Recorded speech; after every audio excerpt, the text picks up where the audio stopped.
It's safe to say that the brands that have managed to build themselves a cult following are the ones that are having the most success online and that are just completely future-proof, because once you secure that cult following and you get people highly engaged in your brand where they are literally waiting outside your website to be able to purchase whatever it is that you are going to drop, that is the ultimate key to being able to scale your brand and obviously just have a secure line of revenue coming in. So I want to talk about a couple of tactics in the way that this is done and the way that the big brands are able to do this and how we have actually done this for one of the clients that we work with. So make sure you stick around to the end, because I'm going to reveal a couple of bonus tactics outside of the other main things that we've actually done that enabled us to generate, I think it was like over $350,000 in the space of a few hours from doing a drop with one of our clients. So if you don't know who I am, my name is Lewin. I've profitably generated over $40 million in online sales for Shopify stores, personally made 7 figures as a result of doing so. Not saying that to brag or to gloat, it's just purely to add weight to what I'm saying and so that you understand that I'm somewhat qualified to actually talk about this, and that if you follow what I say, you will get results. We had a client just recently come on board with us at a very, very small scale. Doesn't have a massive following, doesn't have a massive email list, and we implemented these tactics. They had a new product in stock that they wanted to sell out, and we've pretty much sold like 90% of the stock in the space of a couple of weeks by doing some of these tactics and some of these methods. And so ultimately, what it comes down to is the customer only knows what you tell them.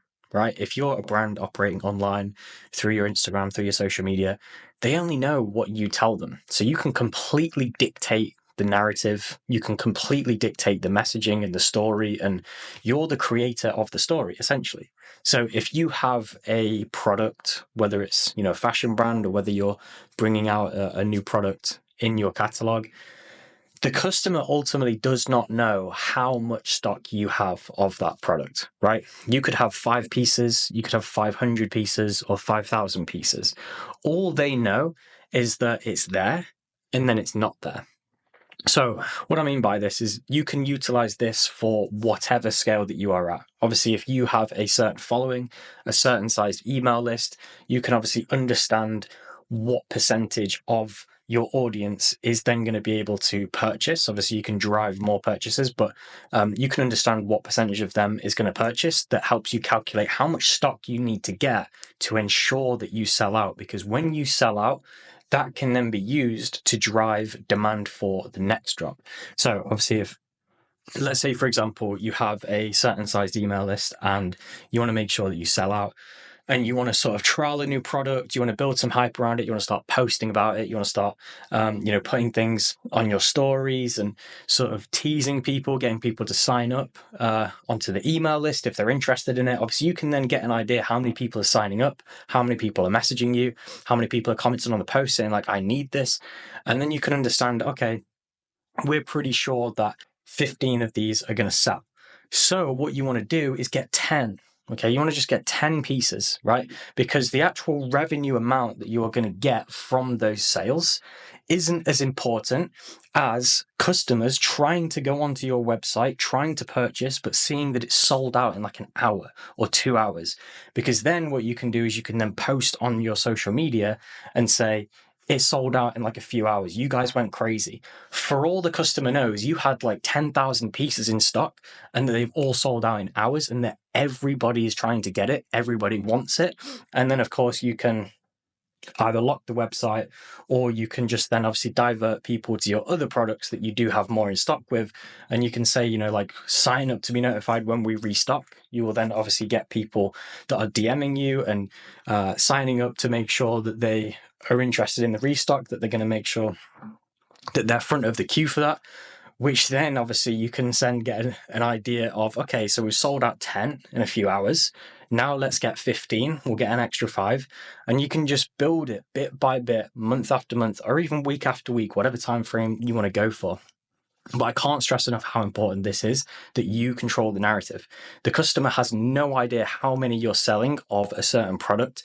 They don't know anything other than what you tell them. So this isn't being deceitful.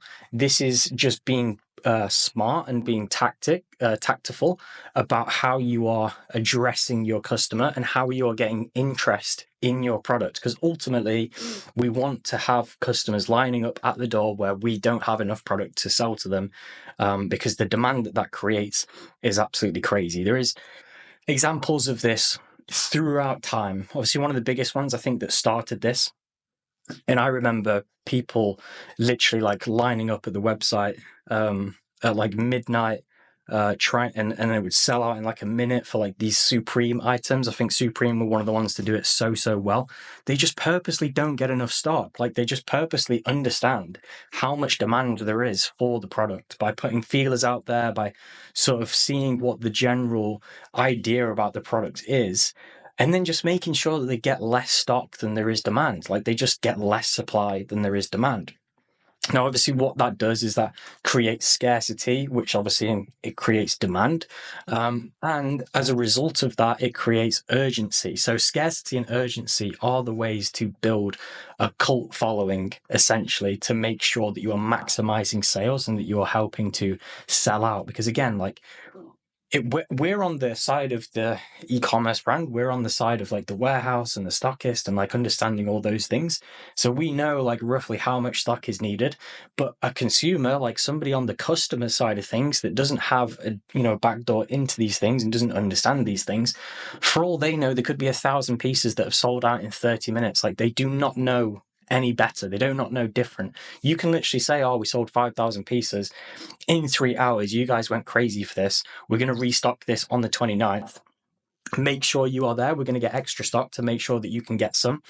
And then you can obviously just say that it's sold out again in 3 hours, just get a little bit more stock so you can obviously keep building that cash flow, keep building that revenue, and make sure that you are ordering more pieces on the next one. But essentially, as you are drip feeding your product into the market that way, and as people start to catch on that this is in demand, but it's very, very hard to get, the way that increases the engagement rate of your brand is phenomenal. Like you will get people DMing you, you will get people coming to your brand, following you, going to your website, checking multiple times, going through the comments, like being a very, very engaged cult-like follower, essentially cult-like customer.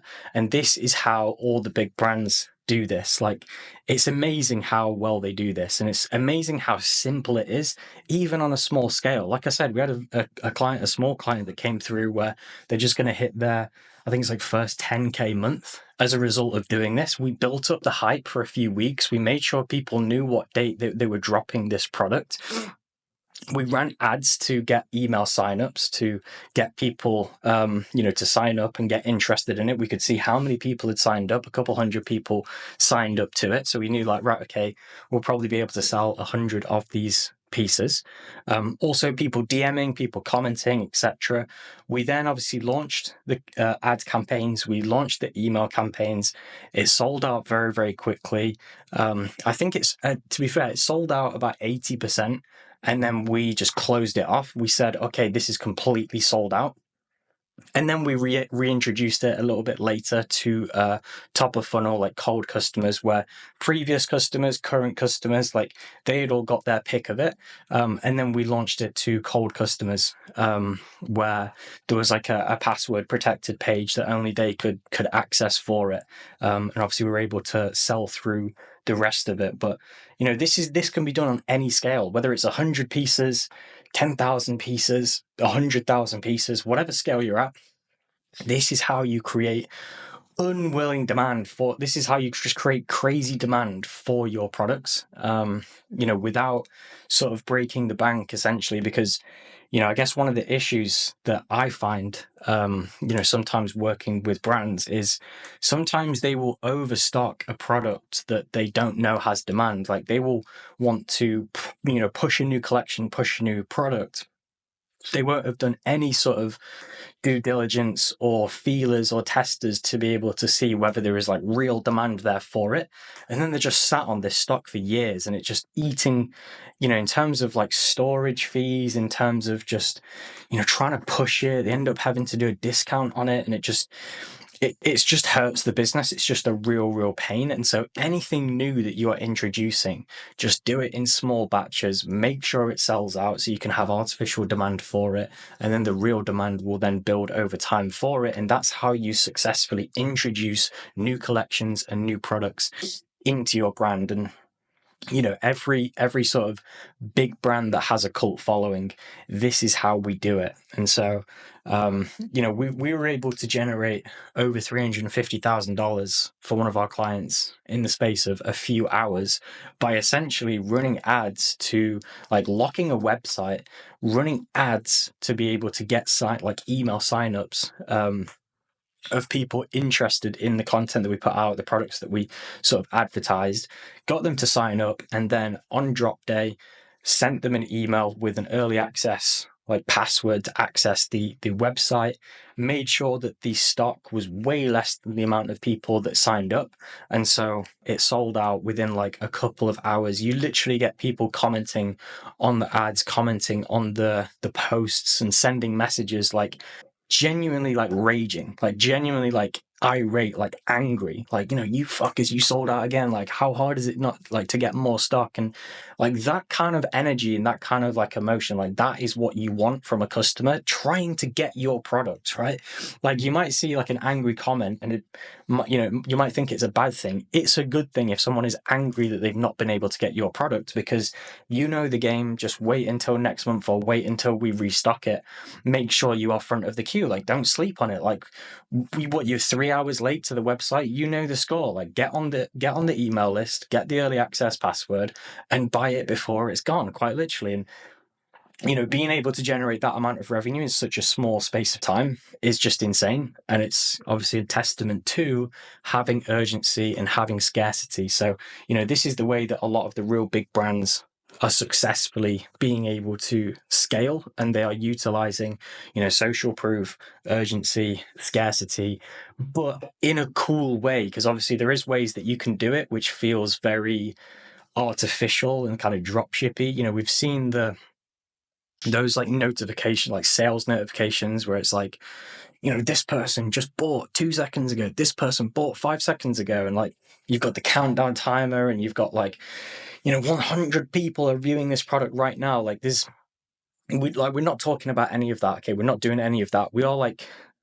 intelligently and cleanly and in a sophisticated way, we are telling the customer that this product has demand, and that you need to make sure that you are front of the queue of the email list, or you are very, very engaged with the social profile to make sure that you don't miss it. Because if you do, it's going to be gone very, very soon, and you're then going to have to wait a long time, and you're going to be missing out. And obviously there is a huge amount of emotional attachment in human beings to FOMO. There's a huge attachment to fear of missing out. Like, people hate missing out on stuff, even if they don't particularly like it too much. I've found myself buying stuff where sometimes I don't even like, I get it and I'm like, well, I didn't actually need that, but because it was like the last couple of pieces, I'm like, I may as well just get it. And there's a lot of customers who do that as well.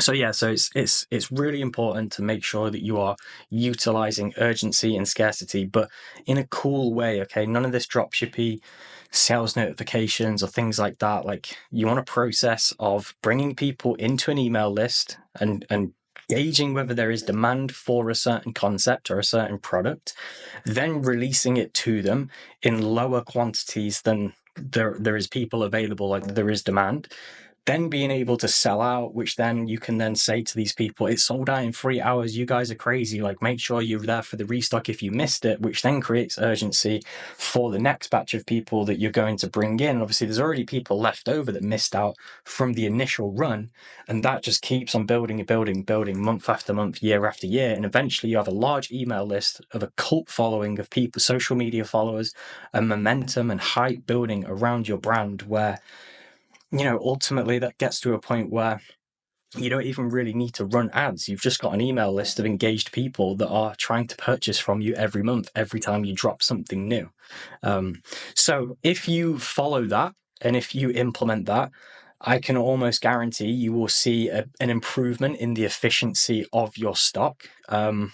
By firstly making sure that you're not overstocking on products that don't have demand, and it's not just sitting there in the warehouse, and it's not just collecting dust, and it's just a waste of money, and then you have to later discount it, which then that hurts the brand. It, devalues the brand because people just see that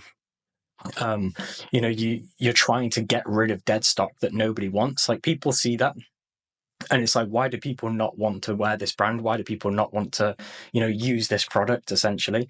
So that obviously like hurts. And just making sure as well that you are being very, very careful with the amount of discounts that you do. Like, running new products is so much better for cash injection and longevity of a brand versus doing discounts. Like, if you're having to sort of do like a 30% off every couple of months to be able to have like a cash injection, then you're doing something wrong for sure. Like, you need to make sure that you are in sync with very, very few events like Black Friday and Christmas. Maybe the birthday of the brand, you can do a discount, but outside of that, like, you really should not be getting involved in like Easter sales, January sales, summer sales, spring sales. Like, just knock that on the head. Like, the brands that are generating a cult following and people are like literally queuing up to their website, like, they're not getting involved in stuff like that. Like, that's not how you build a real brand that is there for the future, that is going to have that cult following. So if you do implement those, I guarantee you will see efficiency in your stock, an improvement in the efficiency of your stock. You will see increased demand and hype around the products that you are pushing out, and you will see overall more momentum, and you will see better engagement rates overall. And as you just continue to be consistent with that, it will snowball, and you will then start to get into the territory of having a cult following. So if you found that helpful, drop us a comment below, make sure you subscribe to the channel, and I will catch you in the next one.